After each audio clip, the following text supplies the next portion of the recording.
Hello दोस्तों, स्वागत है आपका हमारे नए वीडियो में। हम आपके लिए लेके आए हैं छत्तीसगढ़ से संबंधित प्रश्न। यहाँ पर देखिए, पहला प्रश्न क्या है। वाहरेंद्र का शासनकाल है 1544 से 1581, 1480 से 1525, 1198 से 1222, 1178 से 1198। बी ऑप्शन यहाँ पर सही होगा। 1480 से 1525 वाहरेंद्र का शासनकाल है। बी ऑप्शन यहाँ पर सही होगा।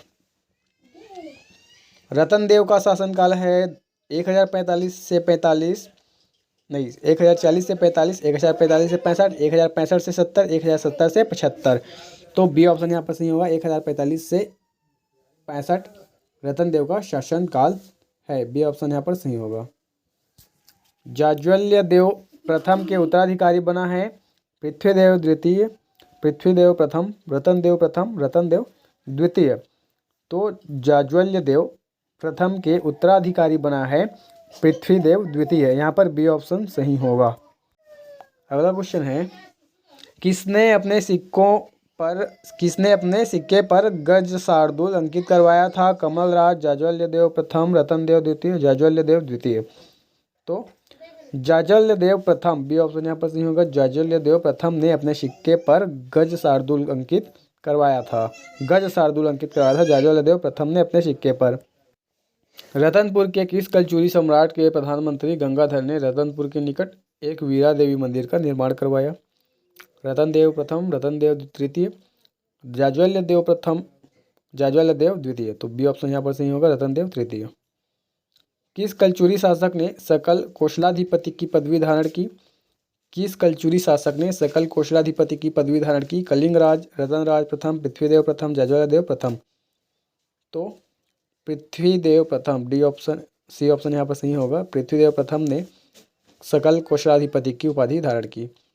रायपुर के कलचुरियों की आरंभिक राजधानी थी खल्लावाटिका, खल्लारी, तुम्माड़, लोरमा या इनमें से कोई नहीं। तो रायपुर के कलचुरियों की जो आरंभिक राजधानी थी खल्लावाटिका यानी कि खल्लारी थी। ए ऑप्शन यहाँ पर सही होगा। कलचुरियों की रायपुर शाखा की स्थापना कब हुई। 10वीं सदी, 13वीं सदी, 8वीं सदी, 14वीं सदी के अंतिम भाग में। तो कलचुरियों की रायपुर शाखा की स्थापना 14वीं सदी के अंतिम भाग में हुई।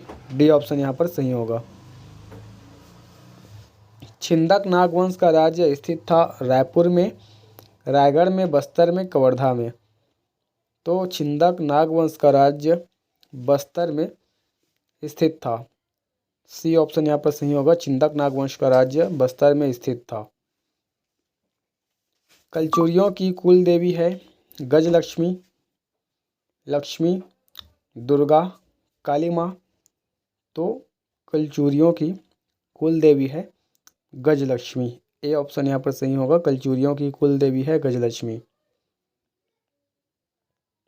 मड़वा महल का निर्माण किसने करवाया। गोपाल देव, रामचंद्र, ब्रह्मदेव, विष्णुदेव।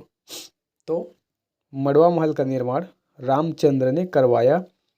बी ऑप्शन यहाँ पर सही होगा। मड़वा महल का निर्माण रामचंद्र ने करवाया। भोरम देव मंदिर का निर्माण हुआ छिंदक नागवंश काल में, नल वंश काल में, फड़ी नागवंश काल में, कलचुरी वंश काल में। तो भोरम देव मंदिर का निर्माण जो है फड़ी नागवंश काल में हुआ। यहाँ पर सी ऑप्शन सही होगा। भोरम देव मंदिर का निर्माण फड़ी नागवंश काल में हुआ। मामा भांजा मंदिर का निर्माण किस वंश के शासकों द्वारा करवाया गया। तो मामा भांजा मंदिर का निर्माण जो है ऑप्शन दिया है सोमवंश, छिंदक नागवंश, काकतीय वंश, पांडु वंश। तो मामा भांजा मंदिर का निर्माण छिंदक नागवंश के शासकों द्वारा करवाया गया। बी ऑप्शन यहाँ पर सही ऑप्शन है। छत्तीसगढ़ राज्य में मराठों की शासन पद्धति थी नारंग पद्धति, दोहरी पद्धति, एकल पद्धति या सूबा पद्धति। तो छत्तीसगढ़ राज्य में मराठों की शासन पद्धति थी सूबा पद्धति। डी ऑप्शन यहाँ पर सही होगा।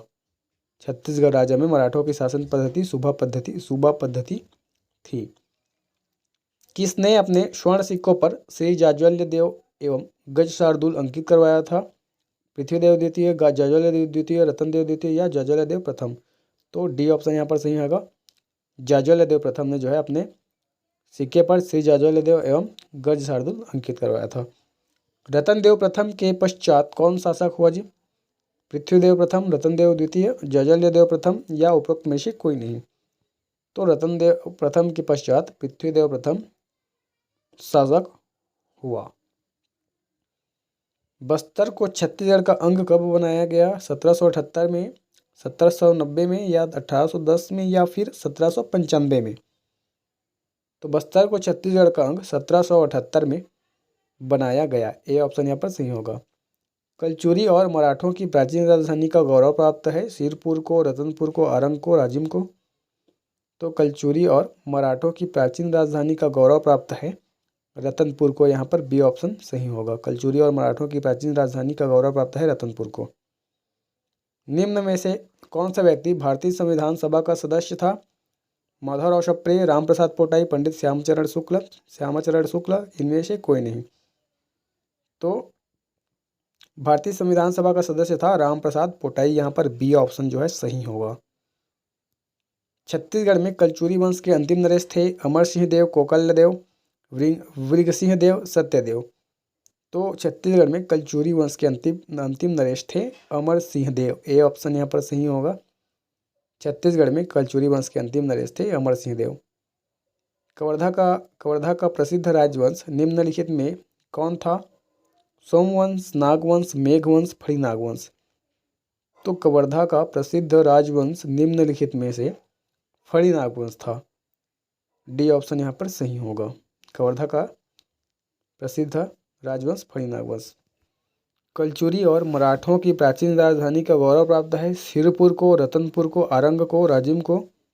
तो कलचुरी और मराठों की प्राचीन राजधानी का गौरव प्राप्त है रतनपुर को। यहाँ पर बी ऑप्शन सही होगा। छत्तीसगढ़ के किन क्षेत्रों में नर बलि की प्रथा प्रचलित थी? बस्तर, करौंद, ए और बी या इनमें से कोई नहीं? तो छत्तीसगढ़ के ए और बी यहाँ पर राइट आंसर होगा, बस्तर और करौंद। छत्तीसगढ़ के बस्तर और करौंद क्षेत्र में नर बलि की प्रथा प्रचलित थी।